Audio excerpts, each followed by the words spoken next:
Lisa বন্ধু একটা বিড়ি খাইলাম, পিনিক ধরলো না, আর একটা দাও খাই। ভাই অনেকদিন পর আসলাম, ঝালমুড়ি খাওয়াবেন না? হ্যাঁ অবশ্যই। আমাকে কোনটা খাওয়াবেন, ভিজা না শুকনা? কোনটা খাবেন? ভাল লাগে কোনটা বেশি ভাই? সবই ভালো লাগে। আচ্ছা আমি তো ঝাল খাই ভাই, বোম্বাই মরিচ দিয়ে দেন না ভাই? ইনশাআল্লাহ। তবে বেশি দিয়েন না ভাই, বেশি দিলে আমার কিন্তু ভাই এখানেই কাইদ হয়ে যাবো ভাই। একটা মুড়ি ছেড়ে দিই। কয় টাকা যাবে? জাল হইবে না? এগুলো একটা বাড়তি কথা হয়। এটা বাড়তি কথা তাই না? আচ্ছা অনেকে বলে পিনিক ঝালমুড়ি ভাই। পিনিক তো নেশার ক্ষেত্রে হওয়ার কথা, খাবারের ক্ষেত্রে কেন হবে ওস্তাদ? আচ্ছা তাহলে আপনি এটা পছন্দ করেন না? না না, খাবারকে আল্লাহ নিয়ামত হিসাবে পাঠাইছে দুনিয়াতে। আল্লাহ পাঠাইছে যে কোনো খাবারকে আল্লাহ নিয়ামত হিসাবে, সেটা আমরা খাবারের যে মান সেইভাবেই বলবো। আচ্ছা এটাকে পিনিক বলা যাবে না? না না, সুস্বাদু আলহামদুলিল্লাহ, খুব সুস্বাদু ভালো। জিনিস, হ্যাঁ হ্যাঁ রাইট ইয়েস। আমার মনে হয় আর কি, আমার এই সাধারণ জ্ঞান থেকে আমি বললাম।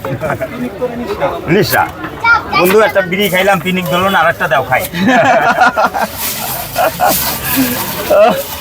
ভাই ভালো লাগলো ভাই। ভালো তো।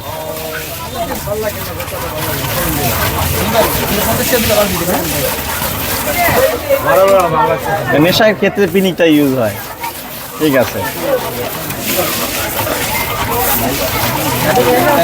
এখন দুনিয়াটা তো ফ্যাশনার। জি ভাই এই ফ্যাশনার দুনিয়াতে যে যেভাবে ফ্যাশনামি করে চলতে পারে স্যার। রাইট।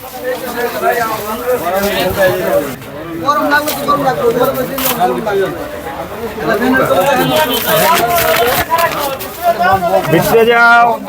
এই যে চলে আসছে বাহিনী, ভাই পারবেন এখন কন্ট্রোল করতে? আলহামদুলিল্লাহ। ভাই ভাই রে ভাই, বিশাল বাহিনী, লোকজন চেপে গেছে।